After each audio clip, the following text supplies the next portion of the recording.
July నెలలో DA, హిందీలో మంగాయి భత్త అంటారు, తెలుగులో కరువు భత్యం అంటారు, తీసుకుంటున్నారు.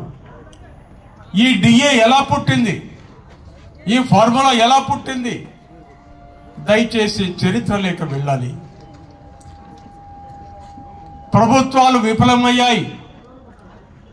మార్కెట్లో ధరలను అరికట్టడంలో ప్రభుత్వాలు విఫలమైపోతే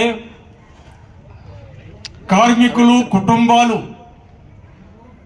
వచ్చే జీతాలతో బ్రతకలేక ఎన్నో ఇబ్బందుల పాలవుతుంటే ఆ రోజుల్లో 60 సంవత్సరాల క్రిందట 1964 సంవత్సరంలో మన ఎన్ఎఫ్ఐఆర్ ఆనాటి నాయకుడు దివంగత పూజ్య నేత కేశవ్ కుల్కర్ణి గారి నాయకత్వంలో కేంద్ర ప్రభుత్వంతో చర్చలు జరిపి కేంద్ర ప్రభుత్వాన్ని ఒప్పించి మార్కెట్లో పెరిగిన ధరలకు అనుగుణంగా నష్టపోతున్నటువంటి ప్రతి కార్మికునికి అలవెన్స్ చెల్లించే విధంగా ఒక సిద్ధాంతాన్ని, ఫార్ములాను తీసుకురావడానికి కమిటీ అవసరమని మన ఎన్ఎఫ్ఐఆర్ నాయకులు కేంద్ర స్థాయిలో పోరాటం చేసి కృషి చేసి డిఏ కమిటీని సుప్రీంకోర్టు మాజీ న్యాయమూర్తి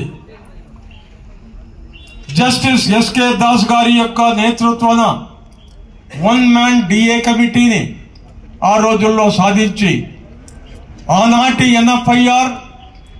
ఎన్ఎఫ్ఐఆర్ యొక్క యూనియన్లు డిఏ కమిటీ ఎదుట మార్కెట్ పరిస్థితి, ధరలు ఎలా పెరిగిపోయాయి, దాని ఫలితంగా ఎంత నష్టపోతున్నారు, ఈ నష్టాన్ని భర్తీ చేయడానికి ఎలాగా all India consumer price index ద్వారా ఈ అంకెలు తీసుకొని ఒక ఫార్ములా తయారు చేయాలని మెమోరాండం ఇచ్చి ఎవిడెన్స్ ఇచ్చే క్రమంలో ఏఐఆర్ఎఫ్ మరియు మజ్దూర్ యూనియన్ వారు ఏం చేశారు?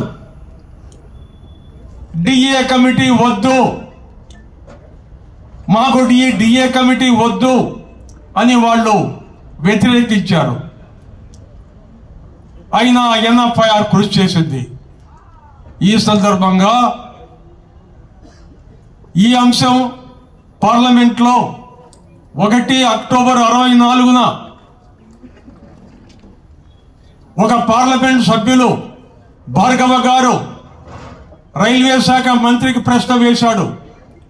Is it a fact that AIRF boycotted DA committee? ఆ ప్రశ్నకు రైల్వే శాఖ మంత్రి, ఆనాటి మంత్రి రామ్ సుభాగ్ సింగ్ గారు జవాబిస్తూ, లిఖితపూర్వక జవాబిస్తూ, it is a fact that AIRF rejected DA committee through their communication, through resolution, so they are not participating before DA committee అనే జవాబు పార్లమెంట్లో రైల్వే శాఖ మంత్రి ఇచ్చాడు. పార్లమెంటు సాక్షిగా ఇది జరిగింది. అంటే డిఏ కమిటీకి, డిఏ ఫార్ములాకు వాళ్ళు వ్యతిరేకం. ఎన్ఎఫ్ఐఆర్ కృషి చేసి చివరకు జనవరి 1, 65న జనవరి 1, 1965 డిఏ కమిటీ రిపోర్ట్ సాధించింది. ఆ కాపీ ప్రసాద్ గారి దగ్గర ఉంది, ఎవరైనా చదువుకోవచ్చు. నేను అబద్ధాలు చెప్పి తప్పించుకునేవాడిని కాదు. నిజాయితీగా బతకాలనేటువంటివి తపన నాలో ఉంది, నా సంకల్పం అది.